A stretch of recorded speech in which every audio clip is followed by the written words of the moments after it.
বন্ধুরা, এই গরমকালের দুপুরে আমি এই মিষ্টি দইটা দিয়ে কীভাবে দোকানের মতন করে বাড়িতে আজকে লস্যিটা তৈরি করলাম, কী দিয়ে চলো আজকে সেটাই তোমাদেরকে বলবো। প্রথমত আমার লস্যিটা বানানোর জন্য এখানে চিনি লাগবে, একটু চিনি বেটে নিয়েছি আর একটা পাতিলেবু আমি কেটে নিয়েছি।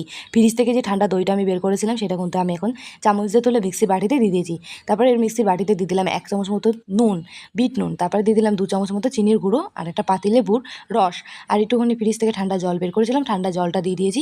তো চলো এবার এটাকে মিক্সি থেকে ঘুরিয়ে নিয়ে আসি। তো এটা কিন্তু মিক্সিতে আমি এখন ঘোরাবো দেখে সেট করে নিয়েছি। তো মিক্সিতে ঘুরিয়ে নিয়ে চলে আসলাম ঘরে। তো এখানে সবাইকে গরমের দুপুরে আমি লস্যিটা খাওয়াবো দেখে গ্লাসগুলো কিন্তু প্লেটে পেতে নিয়েছি।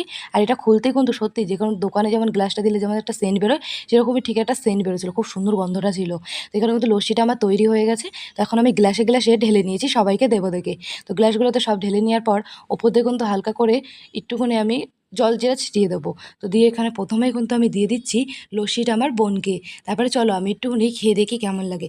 সত্যি একদম দোকানের মতো দুর্দান্ত টেস্টি হয়েছে খেতে। বন্ধুরা, তোমরা একবার এই মিষ্টি দইয়ের লস্যিটা বাড়িতে ট্রাই করে বানিয়ে গরমের দুপুরে খেয়ে দেখো, আশা করি তোমাদের খুব ভালো লাগবে।